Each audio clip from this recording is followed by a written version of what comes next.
can't believe Firewalk is playing a show at the old mill. Mom would kill me if she knew I was out here. This is intense. Shit. Come. Cute dog.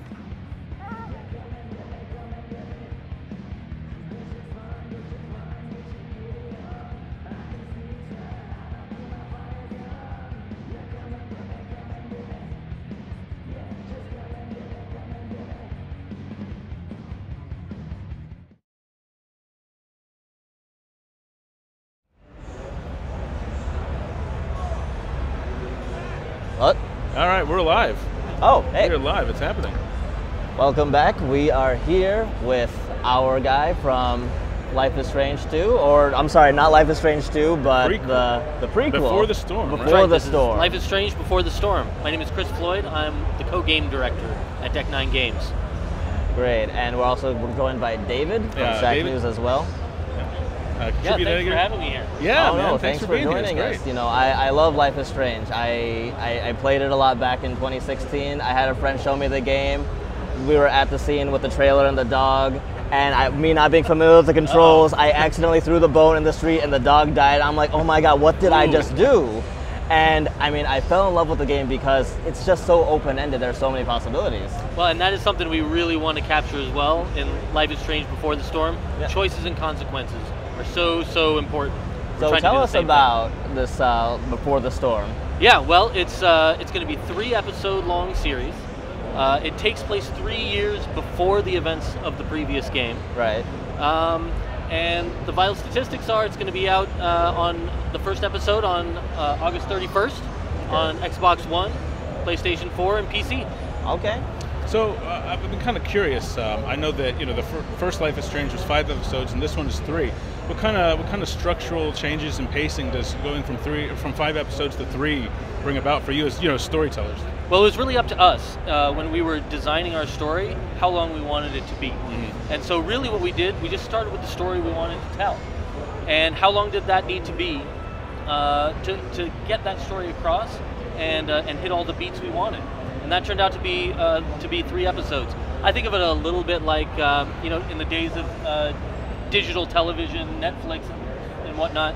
Creators really get to dictate the length of their shows. They don't have to hit the 47 minutes or whatever exactly with commercials that a show needs to be.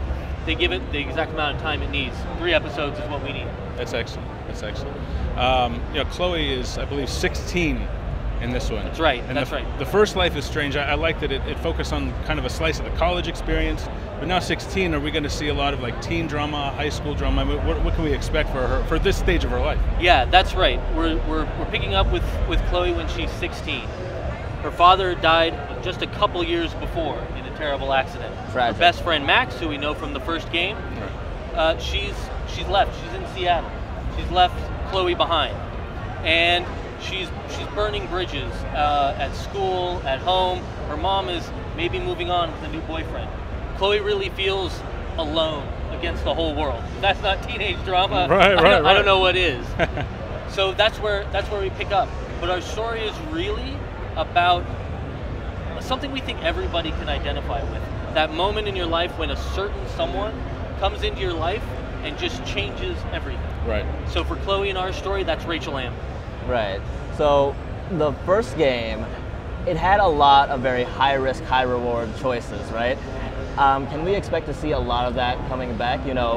I just saw on screen there was an instance where you had the option to steal money or leave it. Absolutely. That's right. Yeah, and the great thing about Life is Strange is that no choice is right or wrong, right? All of them are valid. All of them are going to take your story in an interesting direction. We work very hard to make sure that we validate every choice that the player makes, make those really agonizing choices, and then try to pay them off. Hey, you told us earlier that you kind of had carte blanche a little bit. You got to tell the story you wanted to tell. What about Chloe from the first game spoke to you as a character to kind of take center stage this time around? Yeah, that's right. We actually, when we started making the game at the very beginning, we considered other characters for this story. We looked at all the interesting, rich characters that came out of the original Life is Strange. But Chloe was the one that really did speak to us. For us, a lot of it is her attitude. right? And it's such contrast to Max. Max is timid and cautious. Right. Chloe is a wrecking ball. She's gonna just bash through whatever gets in her way. Right. And damn She the is the consequences, storm, right? right? Yeah. That's right. So she's gonna cause some damage.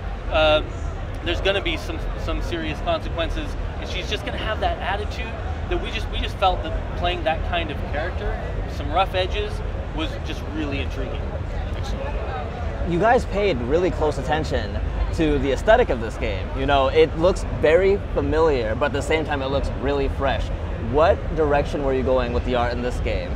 Yeah, you know what? We just love the look of the original Life is Strange game. We're all such fans of everything that Don't Nod did in the original game, and it was super important to us to stay true to that in both the feel of the story, the kinds of story we're telling, but also the visuals. So I just have to give hats off to our art director, Andy Wetherall, my co-game director, Web Pickers Guild. These are the guys that make the visuals and the performances what they are, and we all just look very, very carefully at what the first game did, and we just try to stay true to that level of quality. So, you know, traditional adventure game design dictates like you have a story and you're telling it, and the players, through solving puzzles, collecting items, and the things of that nature, are moving from A to B to C all the way to Z.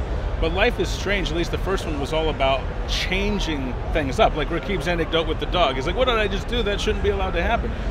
What is it like telling that kind of story, knowing that you have a story to tell, but that maybe players have some wiggle room to kind of color outside the lines a little bit? Yeah, we work very, very hard to make sure that that the choices are interesting and that they really pay off. It's structurally different. You don't think, as a game designer, I don't think so much in terms of just gameplay choices or a challenge or something like that. We have to think about what's true to these characters. We have to think about what's going to make for interesting results, right. and make sure we keep the world colorful and alive and interesting, and really validate what the player decides to do and how they decide they want to make that story progress. Excellent. So as you're writing, do you ever feel really emotional when you decide, okay, this is going to be what happens if you do this, or this is going to be what happens when you do this? Wait, this is really bad. This breaks my heart. Like, what is your thought process when you're writing all of this? When you're working on Life is Strange, you're searching for those moments as you're designing the story, right? Right. You're trying to find those moments that are going to be gut-wrenching. That's gold. That's gold for us. Right. So when we find those and talk about them, we have those meetings where I'll be talking to our lead writer Zach Garris, and he'll pitch something to me, and I was like, oh my god, oh that's gonna kill me. That's kill really bad. Let's put it in. Perfect. Right. I mean, what other parts of the discovery process have you been enjoying of the process of this game? Because, you know, the story is key, but you also have art direction. You have maybe cues that you want to take from the first game, or maybe kind of steer away from, and so you can kind of do your own thing. Yeah. Well, you know, we went deep, obviously, into the beautiful game that Don't Nod made in Life is Strange and the rich world that they created. And we really wanted to tap into that. You know, we're standing on the shoulders of giants here. They built such a great foundation for a story. Mm-hmm. So we really deep into all of that to find threads that we could pick up and cast in a new light, right, since we're several years earlier, mm-hmm, and just take that somewhere. But you know, the biggest piece is really about the relationship of Chloe and Rachel. Mm-hmm. Rachel is a character that you only heard about in the first game. She's like mythical. Right. Everybody talks about her and has a story about her. Everybody loves Rachel. That girl in high school, or that guy in high school, this mythical figure. Everything to everybody. Right.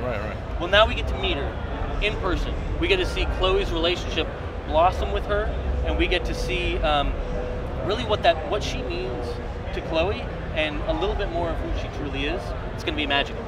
Right. I think some people forget that every single character in a video game, in a story, is a person, and they have a story to tell. You know, the next game could be about the random person in the background that somehow gets traction on the internet, right? So how did all of this come about? The project? This project specifically, the prequel. Yeah. Well, Deck 9 Games, we've set out to make cinematic adventure games. Several years ago, we started building a team.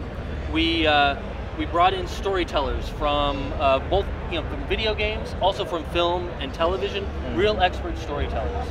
We also built a tool that we call StoryForge that lets us make these kinds of games and really gets rid of all the barriers, the technical barriers that get in the way of those storytellers, those creative people from doing their job.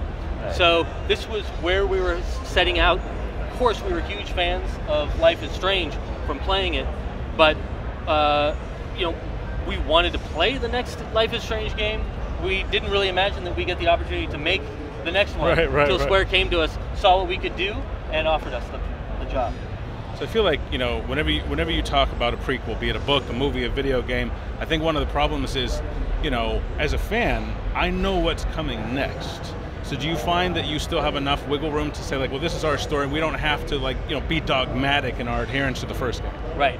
So, of course, Rachel, at the beginning of the first game, she's disappeared. Yeah. And people know that we didn't want to tell that story. Yeah. Right? That's a story people know the ending of. It's why we went back 3 years, and we went to the very beginning of this relationship, and we found a whole new story of these two girls who have to really lean on each other, and really fight against each other's demons and learn how to get along in this world as a pair, and that's the story we're trying to tell. It's incredible, man. It's incredible. It kind of sounds like Rachel is to Chloe in this game what Chloe was to Max in the first game. That's a lot of it. That there's a relationship at the heart of a Life is Strange game. That seemed really critical to us. Yeah, so it has to be a tandem. What's that relationship going to be? Chloe and Rachel just seemed so rich. Mm-hmm. So with the little information that you had about Rachel, how did you go about developing her character? Yeah, we had to, of course, we wanted to stay true to everything that we knew about Rachel. Right. And everything that Chloe said.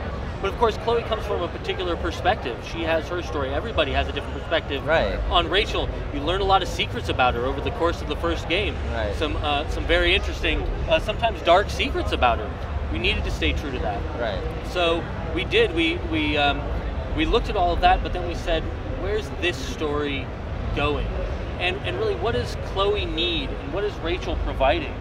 And then also, what can Chloe provide to Rachel? We say she's the perfect girl, she has everything, she's everything to everybody. In the course of our story, you're going to see her life isn't totally perfect, and she needs Chloe to navigate that. I think what's interesting about Life is Strange is it's one of those games that's very impactful. I think adventure games are a great genre for that because you're telling stories, and it gives, I love Mario, but I don't know who Mario is as a character. He's kind of a vehicle for me to jump on dudes and collect coins. So I wonder if you could tell me, what did the original Life is Strange mean to you personally, and what sort of impact do you hope that Before the Storm will have on people? As a game developer, to me, the thing that really made an impact was just the quality of everything that went into the Life is Strange game, in the characterization and in the story, and obviously in the visuals and the world, all the detail in the world that made these characters feel and their world feel really alive. Also, every character in there felt like it started as kind of an archetype, but they took those characters on a journey, and by the end of the game, even the classic sort of high school girl, mean girl archetype. Yeah. They added so much nuance to that. They subverted a lot of archetypes. That's right. It really made an impression on me, and it's really something we tried to stay true to. It's excellent. Okay. Yeah. So I was wondering, what was Square's involvement with this project? Were they just overseeing it? Were they helping you guys? Did they give you any direction with what they were expecting? They've been great in terms of really handing the ownership of the project and the story to us. They feel like we need to be involved, and that's been great for us. But at the same time, we have members of the Square Enix publishing team who worked on the original game. They know it just as well as anybody, and they've given us some great advice and really helped to guide us in making sure we're staying true to that game. Awesome. So in the first game, one of Max's powers was she had this ability to affect time, and I don't want to say that was a gimmick, but I feel like you really hit the nail on the head with Chloe. She's this wrecking ball, and I'm really looking forward to seeing more from her. I think you said it Before the Storm very well. Thank you. Thanks. Yeah, I think that the rewind power is an important point maybe to mention. Chloe doesn't have a rewind power. In fact, we have no power in the game at all. We think that what fans really, really loved about the original game are these relatable characters and relationships, and them dealing with real world problems. Now that's not to say there won't be a lot of strange in Life is Strange. Yeah. We'll hit that, Sure. but it's going to be quite a ride. I like that her personality is the hook this time. I like that. That's exactly right. Sure. Well, thank you very much for being on. Thank you for and having me. talking with us. Yes. Really appreciate it. And Thanks it's a been a lot. pleasure. Thank you so much. Great, thanks. Comes out in August, right? August 31st, Xbox One, PlayStation 4, and PC. Excellent. Thanks a lot for being on. Thank you.